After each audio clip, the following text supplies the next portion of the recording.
கல்யாணம்லாம் முடிஞ்சு 2 பேருமே ரூமில் சந்தோஷமாக பேசிக்கிட்டு இருக்கும்போது தான் அங்கே நீத்துக்கிட்டேருந்து ஃபோன் வருது. நீத்துடைய ஃபோன் அட்டன் பண்ணுறது எங்கள் ஸ்ருதி தான். நீ எதுக்கு இந்த நேரத்தில் ஃபோன் பண்ணேன்னு சொல்ல, என்ன திரும்பவும் ரவி கூட கல்யாணம் பண்ணி நீ ஃபோட்டோ ஸ்டேட்டஸ் இதெல்லாம் வச்சுட்டேன்னா நான் வந்துட்டு காண்டாயிடுவேன் நினைக்கிறியா? அப்படிலாம் நான் ஆகவே மாட்டேன். எப்படி ஆச்சும் ரவியை உங்ககிட்டேருந்து நான் பிரிக்க தான் போகிறேன். நான் ரவி கூட சந்தோஷமாக வாழ தான் போகிறேன். நீ பார்த்துக்கிட்டேன்னு சொல்லிட்டு இங்கே ஃபோனை கட் பண்ண. இவளுக்கு என்ன பைத்தியமா? நம்ம 2 பேரும் சந்தோஷமாக வாழ்ந்துக்கிட்டு இருக்கோம். நம்ம 2க்குள்ளே எந்த பிரச்சனையும் இல்லை. ஆனால் எந்த நம்பிக்கையில் இவ இப்படி பேசிக்கிட்டு இருக்கான்னு தெரியல ரவி. நீ ஏதாவது அவளுக்கு நம்பிக்கை கொடுத்து வச்சிருக்கியான்னு சொல்ல, ஐயோ என்ன ஸ்ருதி நீ போய் என்னையே சந்தேகப்படலாமா அப்படின்னு சொல்லிட்டு அங்கே ரவியும் சொல்ல, ஆனால் அவள் பண்ணுறது எதுவுமே சரியில்லைடா அப்படின்னு எங்கள் பார்த்து நடந்துக்கோன்னு சொல்கிறாங்க. அதெல்லாம் நான் பார்த்துக்கிறேன், நீயும் அதெல்லாம் பற்றி யோசிக்காமல் இரு. அந்த நீத்துக்கு பைத்தியம் தான் பிடிச்சிருக்கு போலன்னு சொல்ல, ஆமாம் ஆமாம் உண்மையில தான் அவளுக்கு பைத்தியம் பிடிச்சிருக்குன்னு சொல்லும்போது, ஏன் ஸ்ருதி நீ வேற அப்படின்னு சொல்லிட்டு இருக்காங்க. வீட்டில் ரொம்ப கவலையோடையே ஸ்ருதி உட்காந்துருக்காங்க ஹாலில். என்ன ஸ்ருதி என்னாச்சு? நானும் அவரே இப்போ தான் வெளியே போயிட்டு வந்தோம். சங்க தலைவி ஆனதுலேருந்து கொஞ்சம் ஒரு பிரச்சனை இருந்துக்கிட்டே தான் இருக்கு. அவங்க பிரச்சனையை சரி பண்ணணும்ல, அது விஷயமா தான் போயிட்டு போலீஸ் ஸ்டேஷனில் கம்ப்ளைண்ட் கொடுத்துட்டு வந்தோம். இந்த ரவுடி பசங்களாம் வந்து ரொம்ப பிரச்சனை பண்ணுறதா ஒரு மனு கொடுத்தாங்க. அது விஷயமா தான் பேசிட்டு வந்தோம் ஸ்ருதி. நீங்கள் இன்னைக்கு ஹோட்டலுக்கு போகலையான்னு அப்படின்னு சொல்லிட்டு கேட்க, ஸ்ருதி எதுவுமே பேசாமல் இருக்காங்க. கொஞ்சம் தலைவலிக்கு தேவைன்னா அப்படின்னு சொல்ல, ஓ இருங்க ஸ்ருதி நான் போய் உங்களுக்கு ஒரு சூடாக காஃபி போட்டு எடுத்துகிட்டு வரேன்னு உள்ளே போய்ட்றாங்க. அங்கே வந்து உட்கார முத்துவும் ஸ்ருதியுடைய முகமே சரியில்லை. பலகுரல் வேறு ஏதோ சிந்தனையில் இருக்குது. என்னவா இருக்கும்? ஒருவேளை அந்த நீத்துவால் திரும்ப ஏதாவது பிரச்சனை வந்துடுச்சோ அப்படின்ற யோசனையில் இங்கே முத்து பார்த்துக்கிட்டே இருக்காங்க. ஸ்ருதி சிந்தனையோடே உட்காந்துட்டு இருக்காங்க. விஜயா அண்ணாமலை 2 பேருமே ஹாலுக்கு வந்து உட்கார, இப்போவாது வீட்டுக்கு வரணும்னு தோணுச்சே இவளுக்கு. இல்லைனா பொழுதுக்கும் சங்க தலைவி மீட்டிங்கு அப்படி இப்படின்னு இவ வீட்டு பக்கமே வராமல் போயிடுவான். முதல்ல இவ வீட்டு வேலையெல்லாம் முடிச்சு வச்சுட்டு போக சொல்லுங்கன்னு சொல்ல, அத்தை அதான் நான் எல்லாமே பண்ணி வச்சுட்டு போயிட்டேனேன்னு சொல்ல, மீனா இதுக்கப்புறம் நீ வீட்டில் எதுக்காக கஷ்டப்படணும்? வீட்லேயும் வேலை பார்த்து வெளியிலையும் வேலை பார்க்குறது எவ்வளோ பெரிய கஷ்டம். அதனால் வீட்டுக்கு ஒரு வேலைக்கார அம்மாவை கூட்டிகிட்டு வரலான்னு இருக்கேன்னு முத்து சொல்ல, அதே தாப்பா நானும் உங்ககிட்ட சொல்லலான்னு நினச்சேன் அப்படின்னு அங்கே அண்ணாமலை சொல்ல, எதுக்கு இப்போது அதெல்லாம் ஒன்று வேண்டான்னு சொல்கிறாங்க எங்கள் விஜயாவும். அதெல்லாம் வேண்டாம் நீங்கள் எதுக்கு சொல்கிறீங்க? ஏன்னா சம்பள பணம் கொடுக்க போகிறதே நான் தானே. அதனால் எனக்கு எப்படி யாரை வேலைக்கு வைக்கணும்னு எனக்கு தெரியும்னு முத்து சொல்கிறாங்க. என்னங்க இவன் என்னங்க இப்படி பேசிக்கிட்டு இருக்கான்னு சொல்ல, ஏன் விஜயா இதுக்கு முன்னாடி இந்த வீட்டில் வேலைக்காரவங்க தானே வேலையெல்லாம் பார்த்துட்டு இருந்தாங்க. இப்போது மீனாவுக்கும் வேலை அதிகமாக இருக்குது. உன்னால் வீட்டு வேலையும் பார்த்துட்டு வெளி வேலையும் போய் பார்க்க முடியுமா அப்படின்னு சொல்ல, அதுக்கு மீனா சொல்கிறாங்க, எனக்கு அதெல்லாம் பெரிய வேலையே இல்லை மாமா, பெரிய கஷ்டமும் இல்லை அப்படின்னு சொல்லும்போது முத்து சொல்கிறாங்க, மீனா இப்படி நீ விட்டு கொடுத்து தியாகியாக இருக்கிறனால தான் இப்போ வரைக்கும் தலையில் ஏறி ஒன்று மிளகா அரைச்சிட்ருக்காங்க. கொஞ்சமாவது நான் சொல்கிறத கேளு அப்படின்னு முத்து திட்டுறாங்க. அப்பயும் ஸ்ருதி எதுவும் பேசலை. ஸ்ருதி ஏதோ சிந்தனையில் இருக்கதா முத்து கவனிச்சுட்டே தான் அங்கே மீனாட்ட பேசிக்கிட்டு இருக்காங்க. பலகுரல் அப்படின்னு கூப்பிட 2 தடவை கூப்பிட்டு திரும்பி பார்க்காத ஸ்ருதி 3ஆவது தடவை கொஞ்சம் அழுத்தமாக சத்தம் போட்டு கூப்பிட்றதுனால என்னென்ன திடுக்குன்னு கிளம்புறாங்க. என்னாச்சு? நீ ஏதோ ஒரு வேற உலகத்தில் இருக்க, இங்கே நடக்கிற பிரச்சனையே நீ கவனிக்கலையே அப்படின்னு சொல்ல, என்னாச்சு என்ன பிரச்சனை முத்து அப்படின்னு சொல்லி கேட்குறாங்க. என்னம்மா என்னாச்சும்மா உனக்கு? வந்ததுலேருந்து உன் முகமும் சரியில்லை, கேட்கும்போது தலைவலிக்குதுன்னு சொன்னேன். இப்போ தான் மீனா உனக்காக காஃபி போட்டு கொண்டு வந்து கொடுத்தாலே, இப்போம்மா தலைவலி குறையல அப்படின்னு சொல்லிட்டு கேட்க, ஏதாவது உடம்புக்கு முடியலையாம்மா, ஹாஸ்பிட்டல் போகலாமான்னு அங்கே அண்ணாமலை கேட்குறாங்க. அதெல்லாம் ஒன்றும் இல்லைங்கள், நான் நல்லா தான் இருக்கேன் அப்படின்னு சொல்லிட்டு இருக்கும்போதே வீட்டுக்கு இங்கே ரவி ஓடி வராங்க. ரவி வந்துட்டு, ஸ்ருதி என்ன ஸ்ருதி நீ ரெஸ்டாரண்ட் பக்கமே வரல, காலையில் நீ சீக்கிரம் போ நான் வரேன்னு சொல்லிட்டு தானே கிளம்புனேன், அப்படியே வரல, என்னாச்சு உனக்கு? ஃபோன் பண்ணால் ஃபோனை அட்டன் பண்ணவும் இல்லை. மீனா அன்னைக்கு ஃபோன் பண்ணி கேட்டு தான் விஷயத்த தெரிஞ்சிட்டேன். நீ வீட்டில் தான் இருக்கன்னு சொன்னாங்க, அதான் நான் உடனே வந்தேன் அப்படின்னு சொல்ல, நீ எதுக்கு இப்போ வந்த? நீ ரெஸ்டாரண்ட்டை பார்த்துக்க வேண்டியதானேன்னு சொல்ல, என்ன ஸ்ருதி இன்னைக்கு முக்கியமான யாரோ ஒருத்தவங்க வராங்க, நான் கூட இருந்து பார்த்துக்கணும்னு சொன்னேன், அப்புறம் ஏன் வரல? அதனால தான் நான் உன்னை பார்த்துட்டு கேட்டுட்டு போகலான்னு வந்தேன்னு அங்கே ரவி சொல்ல, என்னால் இன்னைக்கு வர முடியலை, எனக்கு ஒரு மாதிரி இருக்குன்னு சொல்கிறாங்க. மாதிரினா என்னாச்சு, ஏதாவது பிரச்சனையான்னு சொல்லிட்டு கேட்குறாங்க. டே ரவி, அந்த நீத்துவால் ஏதாவது பிரச்சனையா? நீத்து ஏதாவது உங்ககிட்ட பிரச்சனை பண்ணுச்சா? திரும்ப ரெஸ்டாரண்ட்டுக்குள்ளே வந்துச்சா? ஏன்னா உங்கள் வாழ்க்கையில் பிரச்சனை பண்ணுறதே அந்த நீத்து மட்டும்தானே அப்படின்னு அங்கே முத்துவும் கேட்க, என்னாச்சுடா ரவின்னு விஜயாவும் அண்ணாமலையும் கேட்குறாங்க. அதுக்கு ரவியும், இல்லையேப்பா அப்படி யாரும் வரலையே, அந்த நீத்துவை பற்றி இப்போதைக்கு நாங்கள் யோசிக்கவும் இல்லை. நாங்கள் ஒரு நாள் அண்ணி சொன்ன மாதிரி வெளியே போயிட்டு வந்ததுக்கு பிறகு எங்களுக்குள்ளே அதை பற்றின பிரச்சனையே இல்லை. நாங்கள் ரொம்ப சந்தோஷமாக தானே இருக்கோம். இப்போ இவையே இப்படி இருக்கான்னு எனக்கு தெரியலை. ஸ்ருதி அப்படின்னு சொல்லிட்டு பக்கத்தில் வந்து உட்காராங்க. ஸ்ருதி உடனே அங்கேருந்து கிளம்புறாங்க.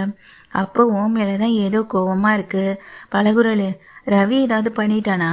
உனக்கு தெரியாமல் ஏதாவது வேலை பார்த்துட்ருக்கானா அப்படின்னு சொல்லிட்டு முத்து கேட்க, அதெல்லாம் ஒன்றும் இல்லை முத்து அப்படின்னு சொல்லிட்டு முன்னாடி வந்து நிற்கிறாங்க. பின்ன வேறு என்னதாம்மா பிரச்சனைன்னு சொல்ல உன்னை மீனா சொல்கிறாங்க. சரிங்க விடுங்கங்க, அவங்களுக்கா சொல்லும்போது சொல்லட்டுமே, கொஞ்சம் அவங்க அதுலேருந்து வெளியாகி வரட்டும், கொஞ்சம் ரெஸ்ட் எடுக்கட்டும். ஸ்ருதி நீங்கள் உள்ளே போய் கொஞ்சம் ஃப்ரீயாக இருங்க, அதுக்கப்புறம் பார்த்துக்கலான்னு அங்கே மீனா சொல்ல, சரி வான்னு சொல்லிட்டு ரவி வந்துட்டு ஸ்ருதியை கூட்டிகிட்டு கிளம்பும்போது ஸ்வேதா வராங்க. ஹாய் முத்தோண்ணா, ஹாய் மீனா அப்படின்னு சொல்லிட்டு உள்ளே வர ஸ்வேதாவை பார்த்ததும், வாமா ஸ்வேதா வா உள்ளே வா அப்படின்னு அங்கே கூப்பிடவும் செய்கிறாங்க விஜயாவும். பெரியம்மா பெரியப்பா இந்தாங்க உங்களுக்காக அப்படின்னு சொல்லிட்டு கொடுக்கவும் செய்கிறாங்க. எதுக்கு, என்னம்மா இது, என்ன விஷயம் அப்படின்னு சொல்லிட்டு கேட்க, முதல்ல இதை பிடிங்க அப்படின்னு சொல்லிட்டு 2 பேருக்குமே ஸ்வீட் கொடுக்குறாங்க. என்ன பெரியம்மாவுக்கு பெரியப்பாவுக்கு மட்டும்தானா, எனக்கும் ரவிக்கெல்லாம் இல்லையான்னு முத்து கேட்க, அதுக்கு என்னன்னா தாராளமாக தான் எல்லாருக்குமே தான் அப்படின்னு சொல்லிட்டு கொடுக்கவும் செய்கிறாங்க. என்ன விஷயம்னு சொல்லிட்டு கேட்குறாங்க. இன்னைக்கு என் டாடிக்கு பர்த்டே, அதனால தான் இந்த விஷயம்லாம் அப்படின்னு சொல்லும்போது, அப்படியா செலிப்ரேஷன்லாம் எதுவுமே இல்லையா அப்படின்னு கேட்க, செலிப்ரேஷன்லாம் உண்டு தான், ஃபஸ்ட்டு நீங்கள் தான் இதுக்கு கேட்கலாம் ரெடி பண்ணி கொடுக்கணும் அப்படின்னு ரவிகிட்டே கேட்க, அதுக்கு என்ன தாராளமாக ரெடி பண்ணி கொடுத்துடலான்னு ரவி சொல்கிறாங்க. ஆமாம் ஃபங்க்ஷன் எங்கே எப்போ அப்படின்னு சொல்லி கேட்க, அது அப்படின்னு தயங்கி நிற்கிற ஸ்வேதா, அப்பா இப்போ ஊரில் இல்லை, அதனால் நானே இதை செலிப்ரேட் பண்ணலான்னு இருக்கேன் அப்படின்னு சொல்ல, ஓ அப்படியா, சரி சரி நான் ரெடி பண்ணி தரேன்னு ரவி சாதாரணமாக சொல்லிடுறாங்க. இதுக்கிடையில் இங்கே கிச்சனில் வேலை பார்த்துக்கிட்டு இருக்க மீனாவை பார்க்குறதுக்காக இங்கே பக்கத்தில் போகவும் செய்கிறாங்க ஸ்வேதா. என்ன மீனா இன்னைக்கு என்ன ஸ்பெஷல் அப்படின்னு ஸ்வேதா கேட்டுட்ருக்கேன். அது ஒன்றும் இல்லை, எப்போதும் போல தாங்க, உங்களுக்கு என்ன வேணும், ஸ்பெஷலாக ஏதாவது வேணும்னா சொல்லுங்கள், நான் உங்களுக்கு சமைச்சு தரேன்னு சொல்ல, அப்போ தான் முத்து வராங்க. ஸ்வேதா கிட்டே கேட்குறாங்க, பலகுரல் ஏதோ ஒரு மாதிரி இருக்குது அப்படின்னு சொல்லிட்டு ஸ்வேதா கிட்டே மீனா கிட்டே சொல்ல, நானும் கவனிச்சுங்க, ஆனால் அவங்களே சொல்ல விருப்பப்படாதப்போ நாமளாம் எப்படிங்க அவங்கள கம்பல் பண்ணி கேட்க முடியும், கொஞ்சம் ரிலாக்ஸ் ஆனாங்கன்னா அவங்களே விஷயத்த சொல்ல போகிறாங்க, அது வரைக்கும் பொறுமையாக இருந்தால் என்ன அப்படின்னு சொல்லும்போது, எனக்கு என்னமோ அந்த நீத்துவால தான் பிரச்சனை வந்திருக்குன்னு தெரியுது மீனா, கண்டிப்பாக அந்த நீத்துவை தான் பிரச்சனையே பண்ணியிருந்திருப்பா அப்படின்னு சொல்ல, இதை கேட்ட ஸ்வேதாவோ, நீத்துவா அப்படின்னு கேட்குறாங்க. ஆமாம், அந்த நீத்து தான் இப்போ ஸ்ருதி வாழ்க்கையிலையும் ரவி வாழ்க்கையிலையும் தேவையில்லாத பிரச்சனையை உண்டு பண்ணிகிட்டு இருக்கான். நான் தான் ஏற்கனவே உங்ககிட்ட எல்லா விஷயத்தையும் சொல்லியிருக்கேனே அப்படின்னு சொல்லும்போது, தெரியும் ஒன்று, ஆனால் அந்த நீத்து இப்போது எங்கள் ஸ்ருதி ரவி பக்கமே வரதில்லைன்னு சொன்னீங்களே அப்படின்னு சொல்லிட்டு கேட்க, அப்படி தான் நாங்களும் நினச்சிட்ருக்கோம், ஆனால் ஸ்ருதி இப்படி டல்லாக இருந்து நான் பார்த்ததில்ல, அப்படி இருக்கிறத பார்க்கும்போது எனக்கு என்னமோ அந்த நீத்து தான் தேவையில்லாத பிரச்சனையை எங்கள் ஸ்ருதி கிட்ட பண்ணியிருக்குமோன்னு எனக்கு தோணிகிட்டே இருக்கு, அதாம்மா அதை பற்றி தாம்மா நான் பேசிகிட்டு இருந்தேன் அப்படின்னு சொல்ல, சச்சா அதுக்கெல்லாம் இனி வாய்ப்பே இல்லைன்னு, அந்த நீத்து இனிமே இங்கே ஸ்ருதியும் ரவி வாழ்க்கையிலையும் குறுக்கவே வரமாட்டாங்க அப்படின்னு சொல்ல, நீங்கள் இவ்வளோ கான்ஃபிடெண்ட்டாக சொல்கிறீங்க அப்படின்னு சொல்லிட்டு கேட்டுட்ருக்கேன். அதை அப்படித்தானே சொல்லிட்டு இருக்காங்க எங்கள் ஸ்வேதாவும். சமையலெல்லாம் ரெடி ஆகிடுது, எல்லாமே உட்காராங்க. ஸ்வேதாவும் சாப்பிட்டுட்ருக்காங்க. ஸ்வேதா நல்லா அருமையாக ருசித்து சாப்பிடும்போது எங்கே ரவி மட்டும் உட்கார, எங்கள் ஸ்ருதி வளையன்னு சொல்லி கேட்க, அவளை நான் எவ்வளவோ கம்பல் பண்ணி கூப்பிட்டு பார்த்தேன், அவள் வரமாட்டேங்கிறா, நீங்களே போய் கூப்பிட்டு பாருங்கன்னு சொல்ல, ஸ்ருதியை போயிட்டு கட்டாயப்படுத்தி கையை பிடிச்சி இழுத்துக்கிட்டு இங்கே மீனாவும் வராங்க. மீனா கூட்டிகிட்டு டேபிளில் உட்கார வைக்க உட்கார ஸ்ருதியோ இங்கே ஸ்வேதாவை பார்த்துட்டு ரொம்ப கோவத்தில் அவங்க சாப்பிட்டுட்டு இருந்த தட்டை பிடுங்கி வீசவும் செய்கிறாங்க.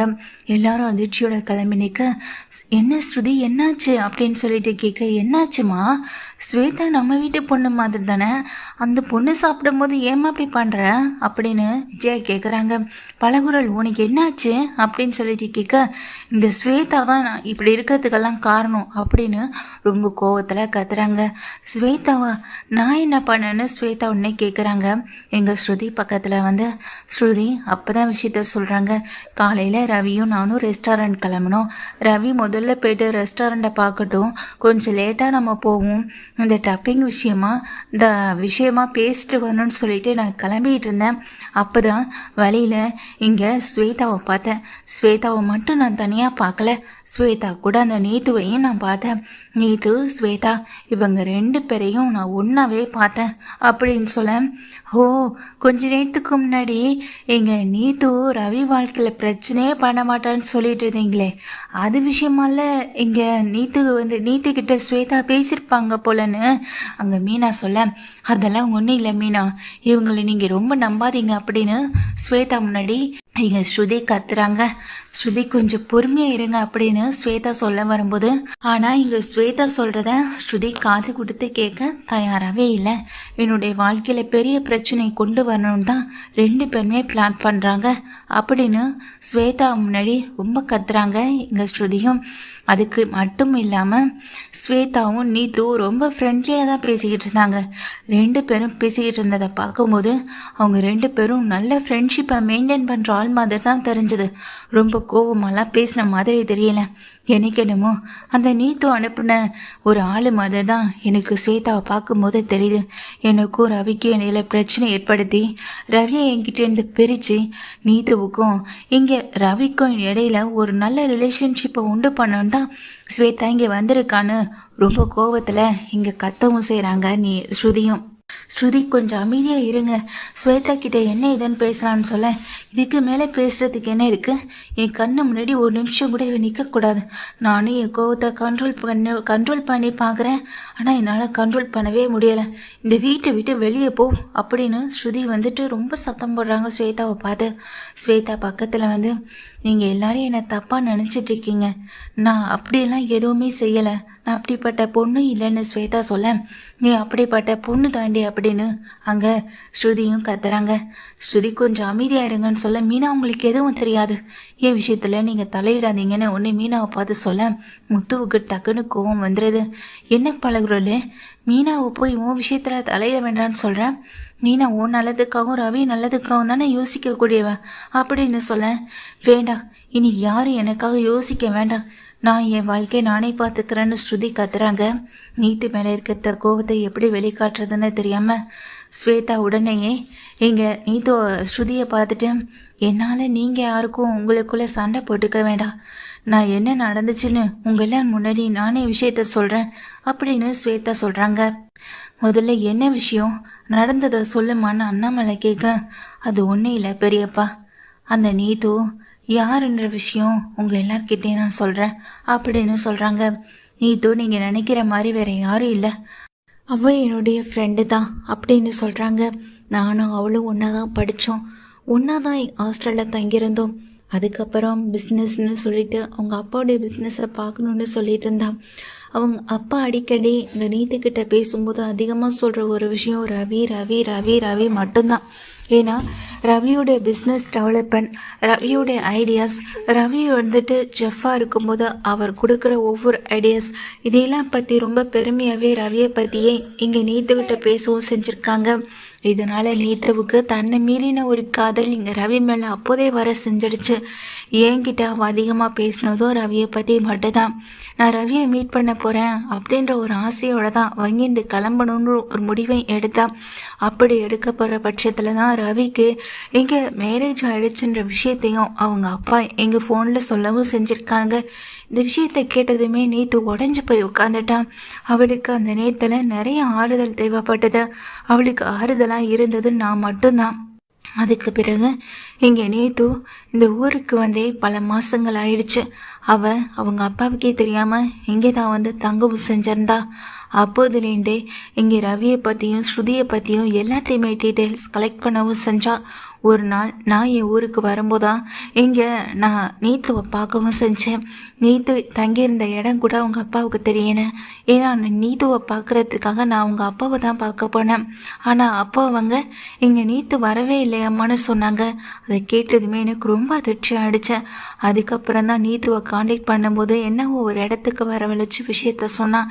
நான் ரவியை ரொம்ப லவ் பண்ணுறேன், அவனை என்னால் மறக்க முடியலை, அவன் கூட தான் நான் வாழவும் போகிறேன், அவன் இல்லாமல் என்னால் வாழவும் முடியாது, அவன் தான் எனக்கு எல்லாமே முடிவு பண்ண போது இப்படி இடையில இன்னொருத்தி அவன் கல்யாணம் பண்ணிப்பான் நான் எதிர்பார்க்கல, அவன்கிட்டேருந்து அவளை பிரித்து அவன் கூட நான் சேர்ந்து வாழத்தான் போகிறேன்னு நீத்து சொன்னான். ஆனால் நீ செய்கிறது தப்பு நீத்து, இதுலேருந்து வெளியே வந்துரு அப்படின்னு நான் அவளுக்கு நான் எவ்வளவோ எடுத்து சொன்னேன். ஆனால் அதை அவள் காது கொடுத்து கூட கேட்கல. இந்த விஷயத்தை பற்றி அவங்க அப்பா கிட்ட சொல்லலான்னு கிளம்பும்போது அவள் என்ன மிரட்டவும் செஞ்சா. நீ மட்டும் இந்த விஷயத்த சொன்னால் நான் இந்த உலகத்தை விட்டே போயிடுவேன் மிரட்டும் போது நான் என்ன பண்ண முடியும்? அதுக்காக தான் அந்த விஷயத்த நான் அதுக்கப்புறமா அவங்க அப்பா கிட்ட அதை பற்றி பேசக்கூட விரும்பலை. அதுக்கப்புறம் தான் அவங்க அப்பா பிஸ்னஸை பார்த்துக்கணுன்னு சொல்லி கூப்பிட்டுருந்தாங்க இல்லையா, அந்த பிஸ்னஸை பார்க்கணுன்றதுக்காக அவங்க அப்பாவை போய் மீட் பண்ணவும் செஞ்சா. அவங்க அப்பா இந்த ஹோட்டல் பிஸ்னஸை முழுக்க அவங்கக்கிட்ட ஒப்படைச்சது எல்லாமே அவளுடைய கம்பல்னால தான். அவர் ரொம்ப கம்பல் பண்ணி ஃபோர்ஸ் பண்ணி கேட்டுக்கிட்டதுனால தான் ரவி வேலை பார்த்த அந்த ஹோட்டலை இங்கே ஒப்படைக்கவும் செஞ்சாங்க. இங்கே அவங்க அப்பா நீத்துக்கிட்ட நீத்து அதை சரிவர ரன் பண்ணவும் ஆரம்பித்தா. அதே நேரத்தில் ரவியை ஸ்ருதிக்கிட்டேருந்து பிரிக்கிறது எப்படின்றதை பற்றி யோசிக்கவும் ஆரம்பித்தா. இதுக்கு இடையில தான் நான் இங்கே வந்தேன். நான் இங்கே வரத்துக்கு முக்கிய காரணமே உங்கள் ஃபேமிலி தான். இந்த ஃபேமிலியிலேருந்து என்னை பொண்ணு பார்க்க வரும்போது தான் இந்த ஃபேமிலிக்குள்ளே நம்ம போய் எப்படியாவது ஹெல்ப் பண்ணணுன்ற ஒரு விஷயமும் தோணுச்சு.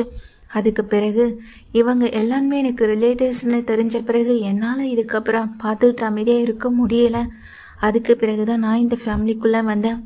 இன்றைக்கி கூட நான் நீத்துவை பார்த்து பேசினது எல்லாத்துக்குமே காரணம் நீத்து இந்த பிரச்சனையிலேருந்து வெளியே வரணும் அப்படின்றதுக்காக தான். அவளுக்கு இருக்க பிரச்சனை கம்பல்சரி அவளுக்கு ட்ரீட்மெண்ட் தேவை. இந்த விஷயத்தை பற்றி நான் அவங்க அப்பா கிட்ட தனிப்பட்ட முறையில் பேசவும் செஞ்சேன். ஆனால் அவங்க அப்பாவுக்கு ஆல்ரெடி விஷயம் எல்லாமே தெரிஞ்சிருக்கு. இந்த விஷயத்துக்காக போராடியும் பார்த்துருக்காங்க. ஆனால் அந்த நீத்துக்கிட்டேருந்து சரியான ரெஸ்பான்ஸ் கிடைக்கவே இல்லை அவங்க அப்பா கிட்ட. அதனால தான் அவங்க அப்பாவும் இதை பற்றி பேசி பேசி ஓஞ்சு போகவும் செஞ்சுட்டாங்க.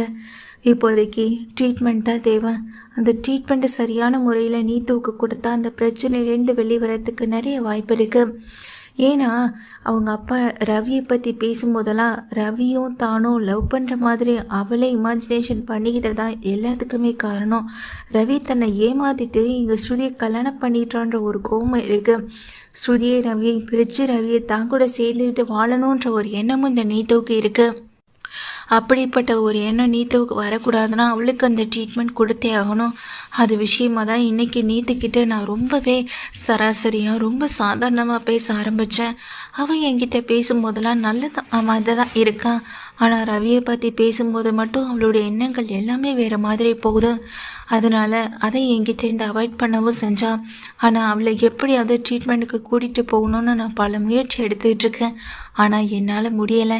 ஏன்னா அவள் எனக்கு ஒரு நல்ல ஃப்ரெண்டாக இருந்தவளாச்சே. அந்த யோசனையில் தான் நான் இந்த முடிவை எடுக்கவும் செஞ்சேன். ஆனால் அவள் இதுக்கு ஒத்துழைக்கவே மாட்டான். இதுக்கு மேலே நான் என்ன செய்ய முடியும்னா அப்படின்னு முத்துவை பார்த்து கேட்குறாங்க. அப்போ நீ சொல்கிறது எல்லாமே உண்மையாமான்னு சொல்லி கேட்க, ஆமான்னு அங்கே ஸ்வேதா சொல்லும்போது ஸ்ருதியும் ஒரு நிமிஷம் அப்படியே அதிர்ச்சியோட ஸ்வேதா பக்கத்தில் வராங்க. அப்போ அந்த நீத்து இவ்வளோ பெரிய பிரச்சனையில் சிக்கிட்டு இருக்காளான்னு சொல்லி கேட்க, ஆமாம் ஸ்ருதி, எப்படியாவது அவளுக்கு நம்ம ட்ரீட்மெண்ட் கொடுத்தே ஆகணும். அப்போ தான் உங்களுக்கு வந்த இந்த பிரச்சனையும் போகும், அவளுக்கு இருக்க பிரச்சனையும் போகும் அப்படின்னு சொல்கிறாங்க. அவங்க ஃபேமிலியாலேயே அவளை சரி பண்ண முடியலன்னு சொல்கிறேம்மா. அப்புறம் எப்படிம்மா நாம் சொன்னால் அவளால் இங்கே ட்ரீட்மெண்ட்டுக்கு வர முடியும், அவளை சரி பண்ண முடியும்னு விஜயா கேட்க, எல்லாமே நம்பிக்கை தான் பெரியம்மா. நம்பிக்கை இல்லாமல் எதுவுமே இல்லையே. இத்தனை வருஷமாக நம்பிக்கிட்டு இருந்தேன். இப்போது எனக்கு நம்பிக்கை கூடுதல் நம்பிக்கை இந்த ஃபேமிலி கிடச்சிருக்கு. முத்து அண்ணா, இதில் ஏதாவது நீங்கள் யோசிச்சு பாருங்கள் முத்து அண்ணா அப்படின்னு ஸ்வேதா சொல்லும்போது, இருமா ஸ்வேதா யோசிக்கிறேன்னு சொல்லிட்டு இங்கே முத்துவும் நிற்கிறாங்க, மீனாவும் நிற்கிறாங்க. மீனா நீயும் ஏதாவது யோசி அப்படின்னு சொல்ல, ட்ரீட்மெண்ட்னா டாக்டரை கூட்டிகிட்டு போய் ட்ரீட்மெண்ட் பண்ணுறதா இதுக்கெல்லாம் ஒரே வழியான்னு சொல்லி கேட்க, அது மட்டும்னு வழின்னு சொல்ல முடியாது. ஏன்னா டாக்டரை பார்த்து நான் பேசிட்டேன். அப்படி பேசும்போது அவங்களுக்கு அவங்க சொன்ன ஒரு விஷயம், இது ட்ரீட்மெண்ட்டால் சரி பண்ணக்கூடிய விஷயம் கிடையாது, மனசு சம்மந்தப்பட்ட விஷயம். ஸோ அது ரீதியாக தான் இதை நீங்கள் சரி பண்ண முயற்சி பண்ணணும். அவங்க லைஃப்பில் இருக்க அந்த ரவின்ற ஒரு ஸ்பாட்டை வந்துட்டு அவங்க கேன்சல் பண்ணி ஆகணும்னா ரவின்ற ஒருத்தர் மூலமாகவே இது நடக்கணும், இல்லையா அவங்க மூலமாக இதை நடக்க வைக்கணும் அப்படின்னு டாக்டர் சொல்லியிருக்காங்கன்னு சொல்ல இதுக்கு என்னதான் வழின்னு யோசிக்கவும் செய்கிறாங்க. ஏன்னா ரவி நல்லவர்னு சொல்லி இங்கே ஸ்ருதியுடைய அந்த நீத்துடைய மனசில் ஃபுல் அண்ட் ஃபுல்லாக போயிட்டு அங்கே ரவி அமர்ந்திருக்கிறதுனால தான் இந்த பிரச்சனையே. ரவி கெட்டவன்ற ஒரு விஷயத்த மட்டும் அந்த நீத்து மனசுக்குள்ளே புகுத்திட்டோன்னா ஆட்டோமேட்டிக்காக ரவியே இங்கே நீத்துவே ரவியை விட்டு விலகி போகிறதுக்கான வாய்ப்பு நிறையவே இருக்கு அப்படின்னு சொல்கிறாங்க. அதுக்கு நான் என்ன பண்ணுறதுன்னு ரவி கேட்குறாங்க. இங்கே ஸ்வேதா கிட்ட முத்துவனா இதுக்கு வேறு ஏதாவது வழி இருக்குமான்னு கொஞ்சம் யோசிச்சு பாருங்கன்னு சொல்ல வேறு வழியே இல்லை, இதுக்கெல்லாம் ஒரே வழி அந்த நீத்து கூட இங்கே ரவி பழகிறது மட்டும்தான் அப்படின்னு மன ரீதியாக பாதிக்கப்பட்டிருக்க அம்மாவுடைய பாசம் கிடைக்காத ஒரு பொண்ணு அந்த விஷயத்துலேருந்து வெளியே வரணும் அப்படின்னா அதுக்கெல்லாம் இருக்க ஒரே வழி இங்கே ரவியை விட ரொம்ப பெரிய நல்லவனாகவும் இருக்கக்கூடிய, ரவியை விட அதிக அன்பு அக்கறை காட்டக்கூடிய ஒருத்தனை நீத்து சந்திக்கிறதுல மட்டும்தான் இருக்குது. நீத்துவுக்கு அவன் கூட ஏற்பட்ட பழக்க வழக்கத்தால் இப்போ அவனுக்கும் இங்கே நீத்துவுக்கும் ஒரு நல்ல லைஃப் அமைஞ்ச மாதிரி இருக்கும். நீத்து இந்த பிரச்சனையிலேருந்து வெளியே வந்த மாதிரி இருக்குன்னு முத்து சொல்ல கரெக்டு தாங்க அப்படின்னு சொல்கிறாங்க எங்கள் மீனா. அதுக்கு நாம் என்ன பண்ண முடியும்னு அங்கே ஸ்வேதா சொல்லிட்டு கேட்க இதுக்கு ஏதாவது ஒரு வழி யோசிச்சு தாமா ஆகணும். முதல்ல அவங்க அப்பா மூலமாக அவங்க அப்பா கிட்ட பேசி இங்கே நீத்துவுக்கான ஒரு நல்ல மாப்பிள்ளையை நம்மளே பார்க்கணும். அந்த பிரச்சனையை பற்றி அவர்கிட்ட பேசணும். புரிஞ்சுக்கிட்ட ஒரு மனுஷனாக இருந்தால் இந்த பிரச்சனையிலேருந்து நீத்துவை வெளியே கொண்டு வரத்துக்கு யோசிக்கக்கூடிய ஒரு ஆளாக இருந்தால் நிச்சயமாக நமக்கும் இது ஈஸியாக தாம்மா முடியும்னு சொல்கிறாங்க. கரெக்டுண்ணா, இதை பற்றி நீங்களும் நானும் நம்ம நீத்தோடைய அப்பா கிட்டே பேசலாம் அப்படின்னு சொல்லிடுறாங்க. ரவியும் ஸ்ருதியும் இப்போ தான் இந்த பிரச்சனையிலேருந்து கொஞ்சம் வெளியே வந்த மாதிரி இருக்கு. உடனே ஸ்ருதி இங்கே ஸ்வேதா பக்கத்தில் வந்து சாரி ஸ்வேதா அப்படின்னு சொல்லும்போது இட்ஸ் ஓகே ஸ்ருதி, நீங்கள் என்ன நீத்து கூட பார்த்ததெல்லாம் பிரச்சனை இல்லை, ஆனால் நீத்தோடைய பிரச்சனையை நம்ம சரி பண்ணணும்னு எடுத்த முயற்சி தான் சக்ஸஸாக முடியணும்.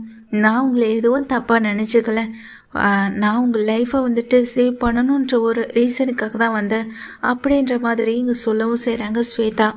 ஸ்வேதா சொன்னதை கேட்டதுமே இங்கே ஸ்ருதியும் ஸ்வேதாவை கட்டி பிடிச்சிட்டு இங்கே ரொம்பவும் சாரி கேட்டுக்கிறாங்க. ஸ்வேதாவும் எங்கள் ஸ்ருதிக்கு வந்துட்டு ஆறுதல் சொல்கிறாங்க.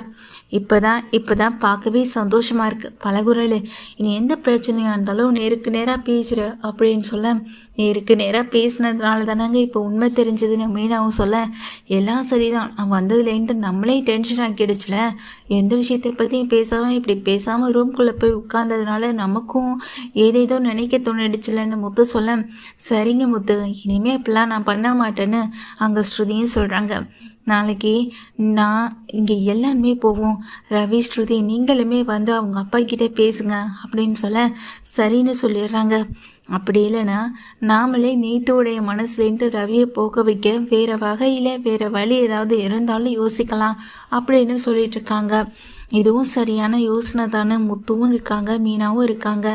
ஒரு வழியாக நீத்து பிரச்சனை முடிஞ்சுதுன்ற ஒரு சந்தோஷத்தில் தான் ரவியும் இருக்காங்க. ஸ்ருதிக்கும் அந்த நிம்மதி இப்போ தான் கிடைக்க செய்யுது. இதுக்கப்புறம் அந்த நீத்துவை பற்றின சிந்தனையை பற்றி நான் யோசிக்க போகிறதில்ல. நீத்துவுக்கு இருக்க இந்த பிரச்சனை சரி பண்ணுறதுக்கு ஒரே வழி முத்து சொன்ன மாதிரி ஒரு நல்ல பையனை அவங்க முன்னாடி நிறுத்தணும். ரவியை விட ரொம்ப நல்லவன்னு காட்டிக்கிறதுக்கு இனி நம்ம போடுற ஒவ்வொரு ட்ராமாவும் அந்த பிரச்சனையிலேருந்து நீத்துவை வெளியே கொண்டு வரத்துக்கு உதவும் அப்படின்னு நினைக்கவும் செய்கிறாங்க இங்கே முத்துவும்.